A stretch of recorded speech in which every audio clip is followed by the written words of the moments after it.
Okay.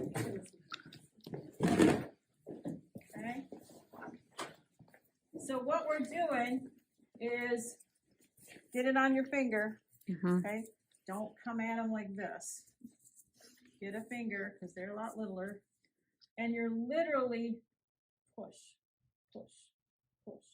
And you're always going down towards the lips or up towards the lips, depending on where you're at. And you just make your way around. However, do it 3 times. Okay? Sometimes I do the middle one and I reverse. I go back the other way. This is not fun. Kids don't like this. So you may have to bargain and beg to get this one to happen. Okay? So it's not wrong if you go the same direction all 3 times. I'm just telling you, you can break it up if you want to and go the other way. Okay? You can use various, this is yours. You can use various textures. This is where I love the scrunchie to come in and do stuff if you want to.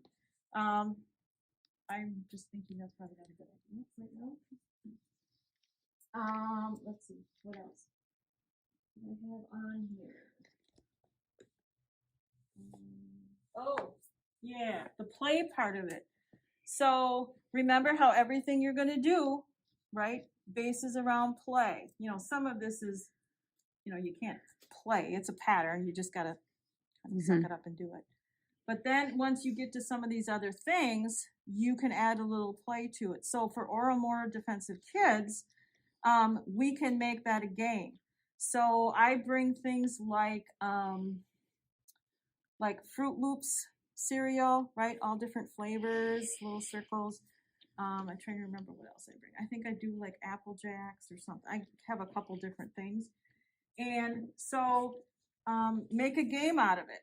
So you can spread your Fruit Loops out and you're going to use this pattern that's here. So, right, so it's see it, right? It's acknowledge it. That's one of the big parts.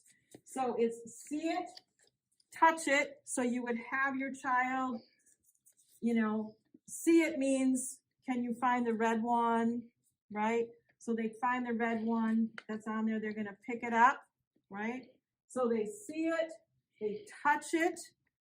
Now we smell it. So we're not to the mouth, right? But we're coming darn close.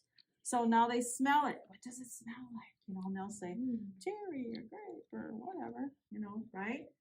And then once they smell it, now we're going to ask them just to kiss it. And then they have to do something with it. So whether it's string it on a string, or maybe they're going to stack them up, or whatever the case may be. I'm trying to think of games that they did in the past. It was, they made them be something and they had to move them from one place to another. Or, I think one student, she's creative. She took one of the little animals in those kits. You know, they have a farm one that's got a whole bunch of farm animals. And she set a couple of farm animals up and she put a piece of paper in front of them and she said, we're going to have to make this the food for our cows. And so she was having them do the see, touch, smell. And then when they kissed it, then nicely gave it to the cow so that they could eat it. You know, I mean, it was just, and that's the kind of stuff you got to do. You know, it's got to be totally distracting. So that's what your see, touch, smell, and kiss it is.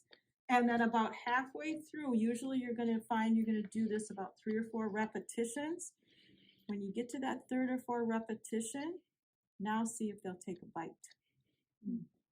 See where we're getting past that defensiveness. They've been able to bring something to their mouth. See if they'll just take a little bite. And then they still can put the rest over there if they don't want to eat the whole thing. Does that make, am I with me yet? Okay. So that is your